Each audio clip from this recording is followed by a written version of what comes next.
안녕? 라이언 뽀로로. 오늘은 세 가지 유산 전래동화 같이 봐요. 세 가지 유산. 옛날 어느 마을에 아들 셋을 둔 부자 영감이 살았어요. 뭐 하나 부러울 게 없는 영감이었는데 죽을 병에 걸렸지 뭐예요. 영감은 세 아들을 불러놓고 내 지난날을 돌아보니 나물 위에 좋은 일을 한 가지도 한 적이 없더구나. 그래서 내 재산을 모두 가난한 사람들에게 나눠주려 하니 너무 섭섭하게 생각지 마라. 그리고 숨을 거뒀어요. 세 아들은 아버지 뜻에 따라 집도 논도 밭도 다 남에게 나누어 주었죠. 그러고 나니 남은 것은 긴긴 담뱃대, 둥글납작 맷돌, 둥당둥당 장구, 달랑 세 가지뿐이었죠. 마지가 담뱃대를, 둘째는 맷돌을, 셋째는 장구를 둘러맸어요. 형님, 이제 우리 어떻게 살지요? 젊어 고생은 사서도 한다는데 열심히 살 길 찾아보자. 형제는 마음 굳게 먹고 길 떠났어요. 한참을 가다 보니 세 갈래 갈림길이 나왔죠. 이제 여기서 헤어지자. 제주껏 벌어서 재산 모으면 이리로 돌아와 집을 짓고 함께 살자. 그럼 우리 삼형제가 다시 만날 것 아니냐? 마지는 왼쪽 길, 둘째는 가운데 길, 막내는 오른쪽 길로 뿔뿔이 헤어져서 각자 길을 떠났어요. 마지는 걷고 또 걸었죠. 몇 날 며칠 가다 보니 깊은 산중인데 뉘엿뉘엿 날이 저물고 말았어요. 마침 고래등 같은 기와집이 있어 대문을 두드렸죠.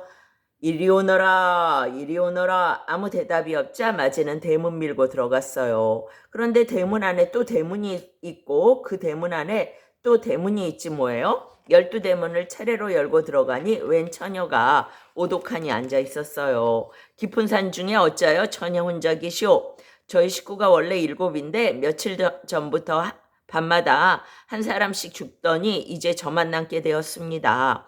오늘은 제가 죽을 차례네요. 처녀가 이러지 뭐야? 마지는 참 희한한 일도 다 있구나 생각했어요. 오늘 밤 내가 여기서 지내면 무슨 일인지 알아보겠소. 그러다 손님까지 변을 당하면 어쩌시려고요? 저는 괜찮으니 어서 이 집을 떠나십시오. 하지만 마지는 걱정 말라며 처녀를 벽장에 숨게 했어요.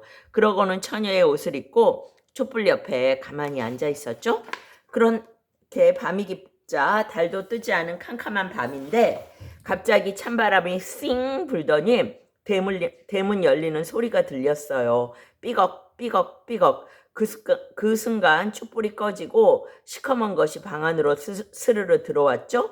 그러고는 마지의 아랫도리를 둘둘 감았어요. 아이고 이제 꼼짝없이 죽었구나. 칼이라도 있으면 이걸 단번에 동강을 내버릴 텐데 가진 거라고는 이 담뱃대뿐이니 이왕 죽을 거 아버지가 물려주신 담뱃대로 담배나 한 대 피우고 죽자.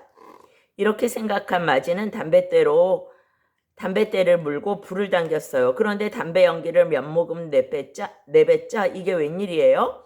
아랫도리를 감고 있던 것이 힘없이 스르르 풀리네요.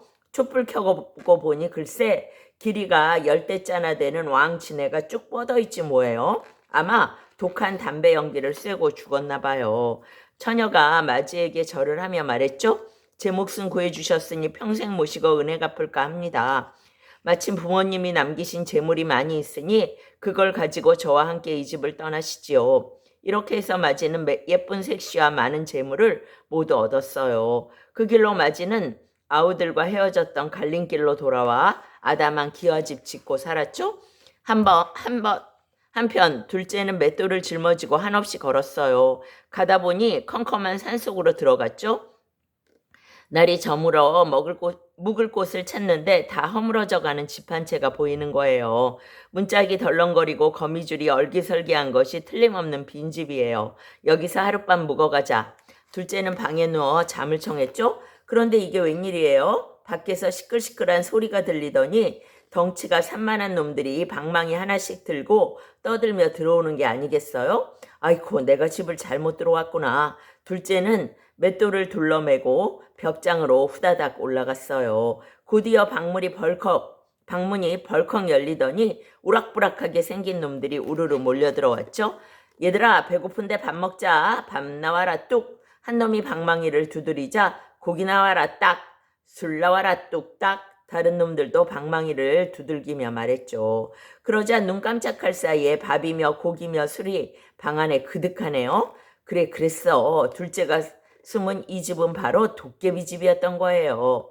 도깨비들은 밤새 먹고 마시고 춤추며 신나게 놀았죠. 둘째는 벽장 속에서 맷돌을 끌어안고 무서워 오들오들 떨었죠. 그런데 한참 놀던 도깨비 한 놈이 갑자기 코를 벌렁거리는 거예요. 어디서 사람 냄새 나는데? 그러자 다들 코를 킁킁거리기 시작했죠. 벽장에서 냄새 난다. 그러고는 점점 벽장으로 다가오더니 막 벽장문을 열려는 거예요. 이럴 때 몽둥이라도 하나 있으면 한 대씩 후려치고 도망갈 텐데 가진 거라곤 이 맷돌 뿐이니. 에이 모르겠다. 아버지가 물려주신 맷돌이나 한번 돌려보고 죽자. 들들들. 둘째는 빈 맷돌을 돌렸어요. 텅 빈 벽장 속이니 맷돌 돌리는 소리가 우렁우렁 울렸죠. 집 무너진다. 도깨비들이 놀라 우당탕 달아났어요. 어찌나 놀랐는지 방망이도 다 내버리고 도망갔다니까요. 이제 둘째는 큰 부자가 되었죠. 밥 나와라 하면 밥 주고 돈 나와라 하면 돈을 주는 신기한 도깨비 방망이가 생겼으니까요. 도깨비 방망이를 모두 챙긴 둘째는 약속한 갈림길로 왔어요. 그러고는 형 집 근처에 큼직한 기와집 짓고 예쁜 색시 얻어 잘 살았죠. 그럼 막내는 어찌 됐을까요? 막내는 장구를 둘러매고 걷고 또 걸었어요. 어느덧 울창한 숲에 이르렀는데 가물에 콩나듯 보이던 집들마저 이제는 한 채도 안 보였어요. 막내는 하는 수 없이 큰 나무 밑에 자리 잡았죠. 오늘 밤은 여기서 밤이슬이나 피해야겠구나. 그런데 캄캄한 어둠 속에서 불빛이 번쩍번쩍 하는 거예요.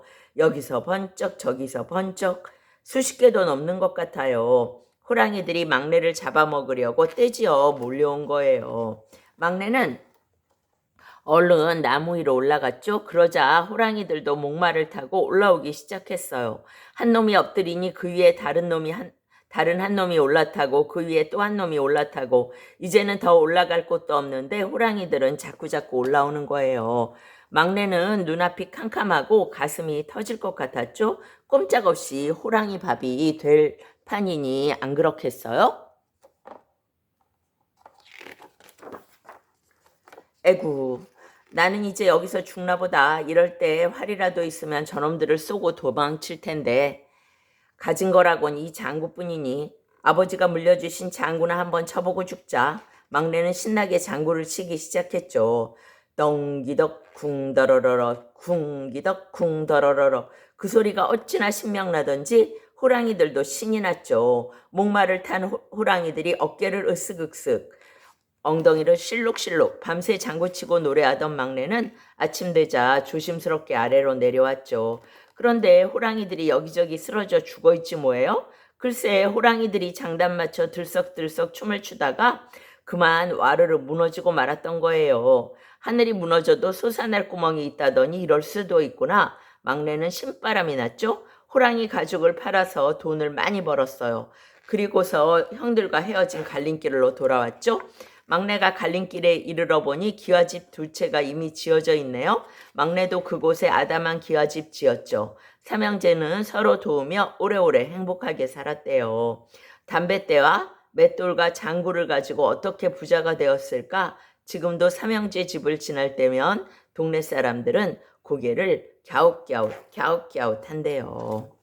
궁하면 통한다는 말이 있네요. 궁하면 통한다는 것은 하늘이 무너져도 솟아날 구멍이 있다라는 속담과 같은 뜻인데요. 매우 어렵고 막다른 상황에 이르면 오히려 살아날 방법이 생긴다는 뜻이에요. 세 가지 유산, 궁하면 통하는 옛 이야기였어요. 오늘은 여기까지예요. 바이바이.